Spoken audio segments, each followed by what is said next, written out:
نحمدہ ونصلی ونسلم علی رسولہ النبی الکریم اما بعد۔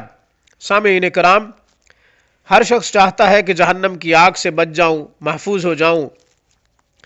اللہ ہمیں جہنم کی آگ سے اپنی پناہ میں رکھے۔ جہنم کی آگ اتنی تیز اور سخت ہے کہ یہ آگ، دنیا کی آگ 70 دفعہ دن میں اس آگ سے پناہ مانگتی ہے۔ 90 وظیفہ، 90 دعا، نبوی ذکر آپ کی خدمت میں پیش کر رہے ہیں۔ انشاءاللہ جہنم کی آگ چکھے گی بھی نہیں۔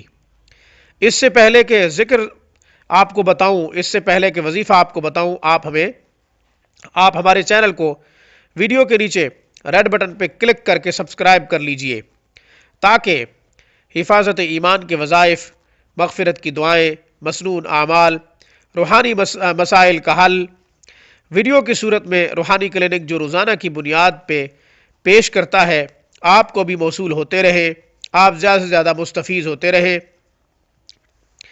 آپ ہماری ویڈیوز کو لائک کیجئے، شیئر کیجئے، زیادہ سے زیادہ شیئر کریں۔ شاید کوئی دکھی مسلمان کوئی نبوی دعا پڑھے، کوئی وظیفہ پڑھے، کوئی ذکر پڑھے، اس کا دکھ دور ہو، اس کا ایمان محفوظ ہو، کل قیامت کے دن آپ کے لیے باعث نجات، مغفرت کا سبب ہوگا۔ آپ ہم سے کوئی سوال کرنا چاہتے ہیں، سوال ذاتی ہو یا پھر کسی وظیفے سے متعلق ہو، ہمیں ای میل کیجئے، کمنٹ کیجئے۔ آپ ہم سے کوئی شرعی مسئلہ بھی پوچھ سکتے ہیں۔ کوئی یہ ذاتی مسئلہ آپ چیک کروانا چاہتے ہیں، اپنی مرض کی تشخیص کروانا چاہتے ہیں، پھر بھی آپ ہم سے رابطہ کر سکتے ہیں۔ تجوید کے ساتھ قرآن کریم پڑھنا چاہتے ہیں، اپنے الفاظ کو درست کرنا چاہتے ہیں، حروف کی تصحیح آپ کا مقصد ہے، دنیا کے آپ کسی بھی کونے سے ہم سے رابطہ کر سکتے ہیں۔ الفاظ کی درستگی اور حروف کی تصحیح کے ساتھ جو شخص قرآن پڑھتا ہے، اللہ اس پر خوش ہوتے ہیں، اللہ کی اس پر چھم چھم رحمتیں برستی ہیں۔ اللہ کے قرب کا بہترین راستہ قرآن کریم کی تلاوت ہے۔ حروف کی تصحیح کے ساتھ تلاوت اللہ کو بڑی پسند ہے۔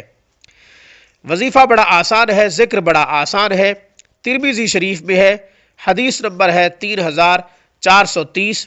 رسول اللہ صلی اللہ علیہ وسلم کا ارشاد ہے، جو شخص بیمار ہو ان کلمات کو روزانہ پڑھا کرے، تعداد مقرر نہیں ہے، اس کو جہنم کی آگ چکھے گی بھی نہیں، اس کے قریب تک نہیں آئے گی۔ سامعین، ہم بیمار تو ہے ہی، روحانی مرض کوئی نہ کوئی لاحق ہوتی ہے، یا پھر کوئی نہ کوئی جسمانی مرض لاحق ہوتی ہے۔